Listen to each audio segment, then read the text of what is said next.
Turning now to Ms. Khalid, you have the floor for 5 minutes, please. Thank you very much, Chair. And just to follow up on the questions from my Conservative colleagues, I mean, we have had so many meetings on this, and I think that we are all equally quite alarmed by how much money was spent on this app and how this was panned out, the lack of documents. And I'm a little frustrated with how the Conservatives are trying to pin this on Justin Trudeau going and signing documents and being nefarious and all of that. But I think I'll leave it to Mr. Richard. Sir, who exactly do you represent?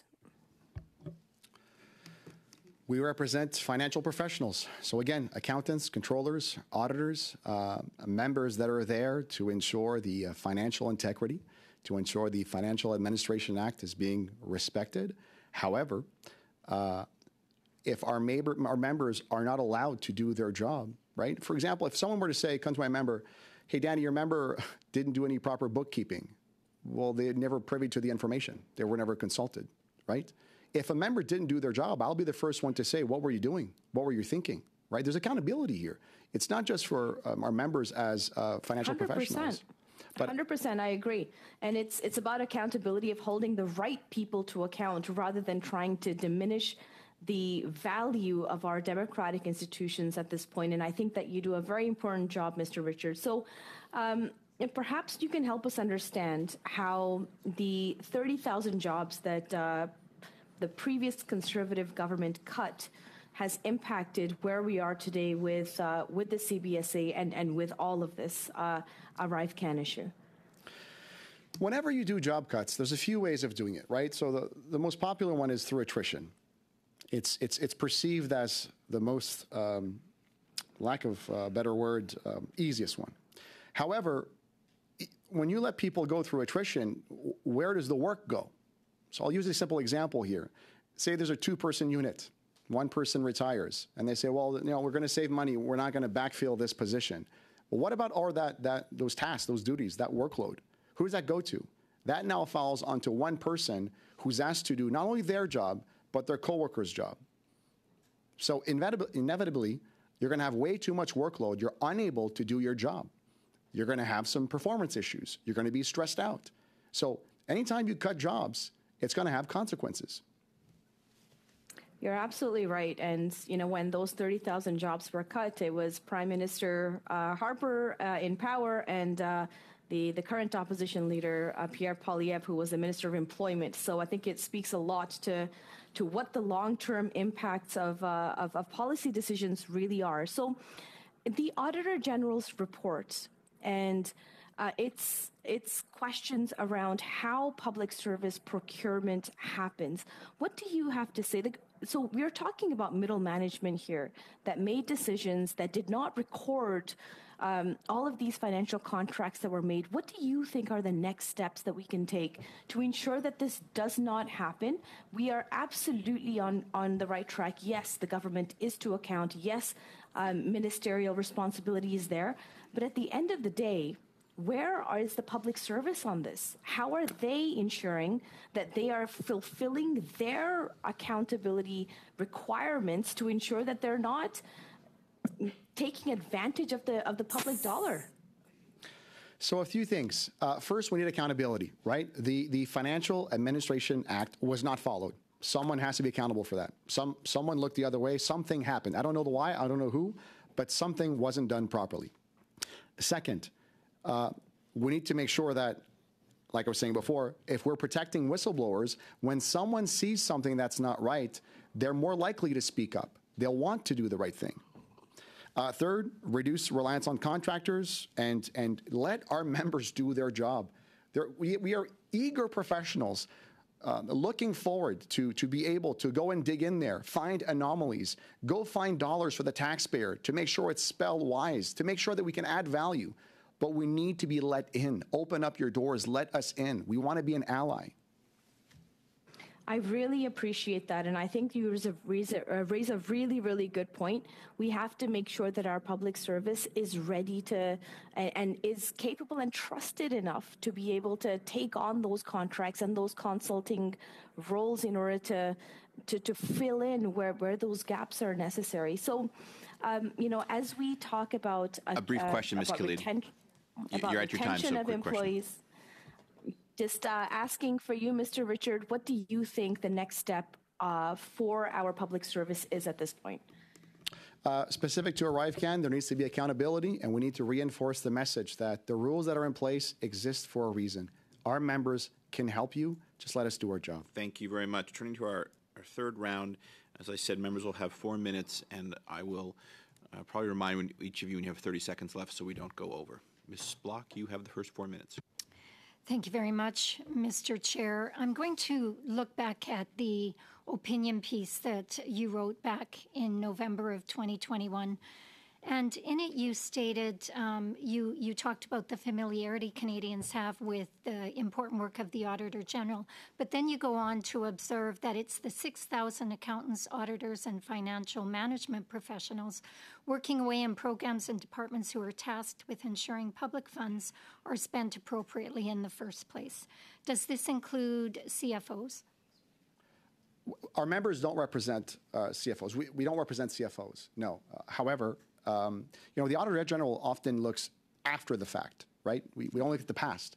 Our members, if they're positioned well in the front end, we can prevent blunders from happening in the first place. Thank you. It is my understanding that chief financial officers are responsible, or they have a procurement organization that works under them, and that they actually sign off on funding requests. Is that their role? Correct. Thank you very much. You also made a statement in your article.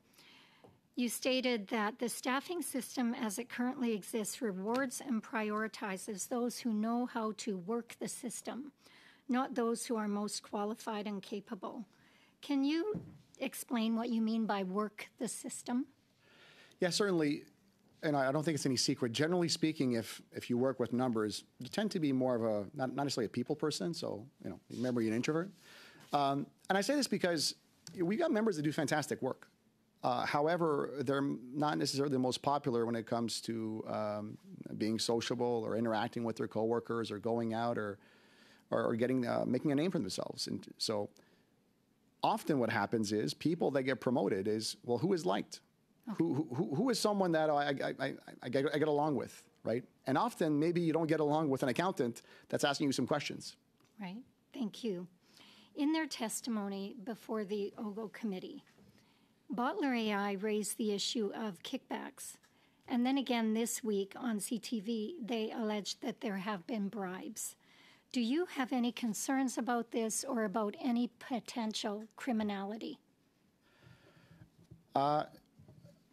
I've never witnessed kickbacks. I haven't heard any members raise kickbacks, so I couldn't speak to that effect. However, it's always a possibility. And again, that's why you have a code of ethics. That's why you have internal rules. That's why you monitor transactions to the best of your abilities. You can never eliminate risk, but you can reduce the risk. You can mitigate the risk. You can ensure that proper controls are put in place to reduce the probabilities of things like this happening. Thank you very much. Thank you. I have a minute. Okay, so you had responded to one of my colleagues that one way of ensuring that the door is not open to fraud is having the proper controls in place. Do you believe that the CFO at the CBSA did his or her job in ensuring that public funds were spent appropriately on the ArriveCan application? I couldn't comment to this about the CFO. I can tell you someone did not. I don't know who that person was, but someone did not do their job. There's accountability. And if you follow the money, if you follow the paper trail, you'll find out who that is. But when there is no paper trail, when there is no electronic documents, it makes it very difficult to find out where was the crack in the armor. Thank you very much. Thank you. Next, Ms. Sidhu, you have the floor for 4 minutes, please. Thank you, Mr. Chair, and thank you, Mr. Richard, your testimony. Mr. Richard, you talked about,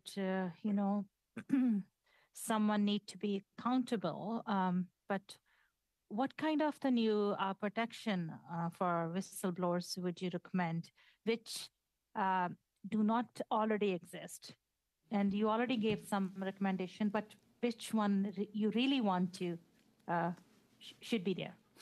Well, I'll tell you, there's already a task force working on this right now, and we have someone on the committee. There's a report from OGO that was on there in 2017. There are multiple measures that we can do, but I think the most important one is, and I've mentioned it, you've got to generally, a whistleblower needs to know that when they speak up, they will be protected, because you cannot jeopardize your career, your livelihood. Imagine the stress you're being put through when you did the right thing, you spoke up, and all of a sudden, everyone is attacking you. You ask yourself, should I have done this? You might regret this decision for the rest of your life. The most important one of all the recommendations is find a way to protect the whistleblower. That's the most important one. Thank you. I will tell you, the levels of productivity, I have no doubt, have increased. But there's intangibles that happen when you're working in the office. And that's why I always tell my members, going in the office every once in a while makes sense, because we're in the game of information. So you might walk into someone that says, oh, we're working on this project. And my members might say, oh, I wasn't consulted on this, or I didn't know we're working on that. It allows my members sometimes, through not an official function, to just overhear information that they then can ask questions. Not in a bad way, but no. There are sometimes people, you can be an executive and just forget to consult with your financial advisor. So by having these conversations, though, the water cooler talks can help our members do this. But I generally believe, and I can't speak for all the public service here, but for our members, we've definitely shown that being able to work remotely is something that not only works, it works well.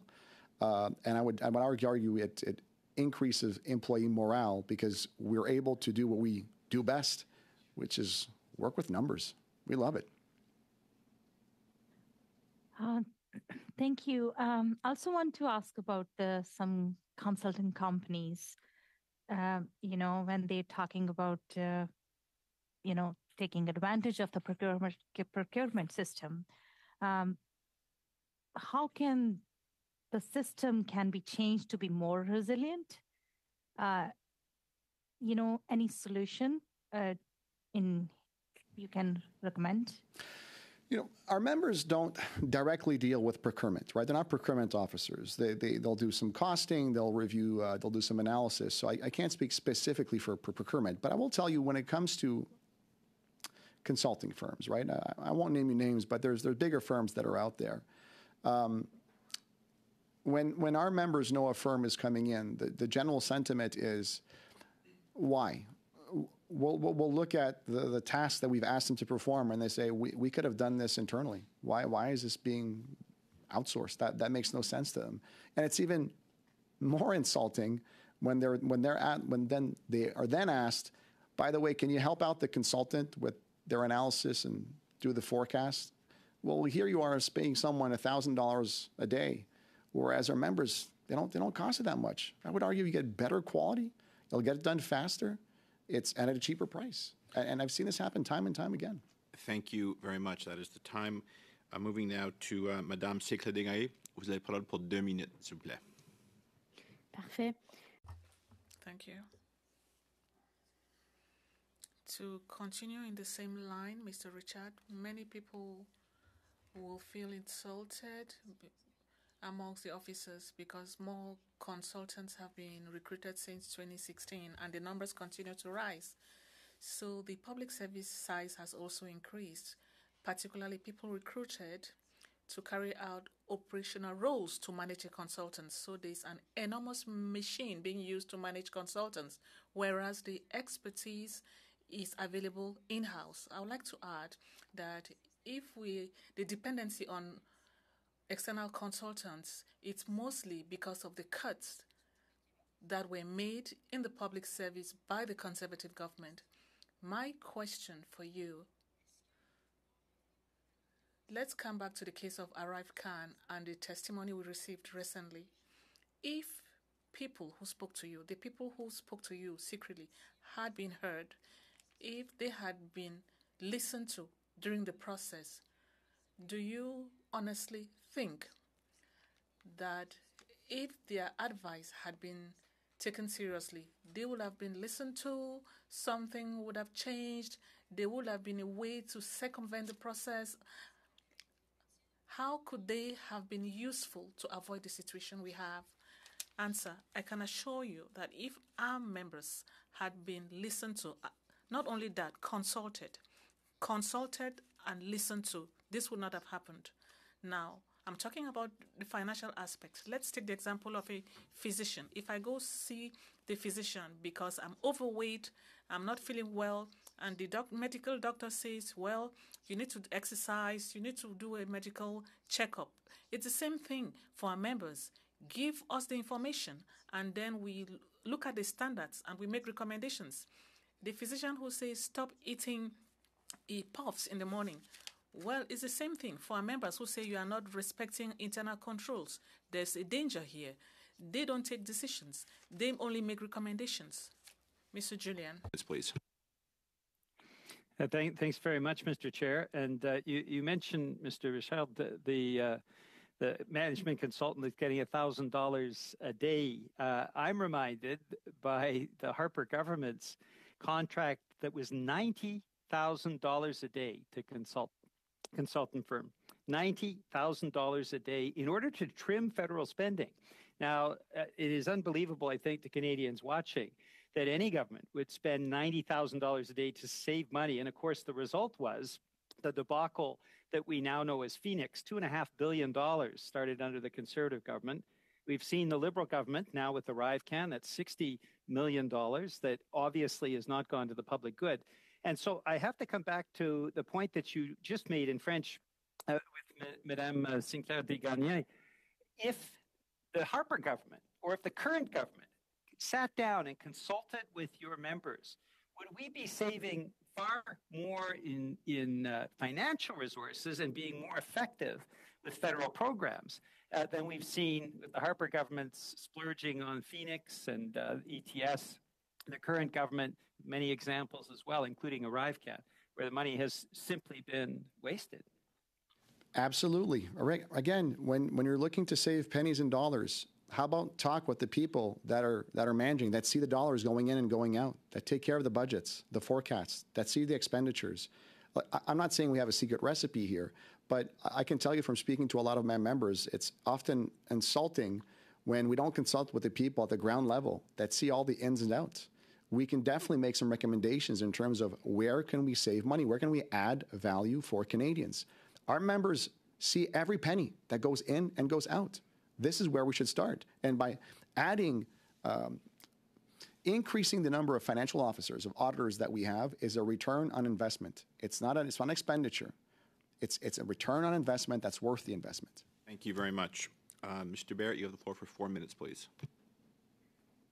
Well, Mr. Chair, yesterday, Jamil Jivani, who's a common sense conservative from Durham, was elected in a landslide victory, receiving an absolute majority with a whopping 57% of the popular vote.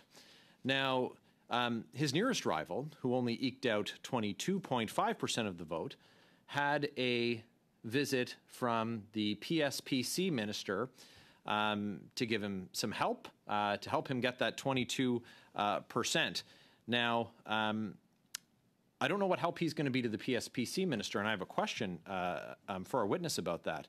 But I am excited that Mr. Jivani, of course, is going to help common sense conservatives axe the tax, build the homes, fix the budget, and stop the crime. Now, Mr. Richard, when you were a financial advisor at PSPC, you obviously gained quite an understanding of operations in that department. Now, the minister for PSPC, new to her role last summer, claimed that she was never briefed on ArriveCan, no information. $60 million-ish, because there are thousands, if not tens of thousands, of pages of documents that we believe have been destroyed, but we aren't able to prove that they existed because the Auditor General can't get her hands on them. Is it believable that a minister wouldn't have been briefed on this? And if so, would it then tell you that it was deliberate that the information wasn't briefed up to the minister? How does that come to pass that a project of this nature wouldn't have been presented to the minister? Was she briefed on or not? I couldn't speak to that. I can tell you that if my members detect any anomalies, something that needs to be raised, they'll raise it. Now, they don't raise it necessarily to the minister's level because there's many layers before we get there, right? Again, we don't represent executives. However, we do represent members, financial professionals. That it is their duty, their responsibility, if they're presented with information that makes no sense to them, that they will escalate. But they wouldn't go directly, skips 3 or 4 levels. There's a chain of command that we have to respect. So some of the information that we know now has been accumulated over nearly 2 years since this was first escalated and raised by Conservatives, and so your members would have seen some of this information. Now, would any of that get fed into their reporting workflow? That what they've understood to come to pass, and then that information would get passed up to their managers. And to the ADM, DM, minister, what's the formal process? Or now, because it's coming out only through reports from independent officers to Parliament, it only goes to the minister, and your members don't interact with the information? Generally speaking, if we were to follow the formal process of how things are supposed to operate, my members would have been involved on the front end, right? Not on the back end, or the front end. And then, had they seen anomalies, and maybe they were involved and they didn't see anomalies. However, based on our survey that we did, I can tell you that for this project, a lot more of our members should have said, yes, we were consulted, we were involved. So based on the limited available of information that I have based on the survey that we did, I can tell you that not enough of our members were consulted or kept apprised of the situation throughout this process. Thank you very much. That is your time. And finally, Ms. Khalid, you will round us out with 4 minutes, please. Thank you very much, Chair. And just to go back to something that my colleague said about the Durham election, 27% of the population voted, out of which 57% were so greatly voting for, I forget the candidate's name, sorry. Jamil Javani, the next MP for Durham. Mr. Barrett, turn your microphone off. Mr. Barrett. Please turn your microphone off, Chair. It is my turn. I didn't interrupt you. That is noted. Ms. Khalid, the floor is yours again. Thank you. Thank you so very much. So it really goes to say how much misinformation is really propagated through the Conservatives. I mean, just right now, again, I'm sure that they'll make a clip out of it. They'll say, X, Y, Z, they did this and they did this and corruption, all of that. I've had to deal over the past 24 hours with a lot of hate mail, with a lot of threats to my own person based on disinformation spread by the Conservatives. So I'm just leading to a question here.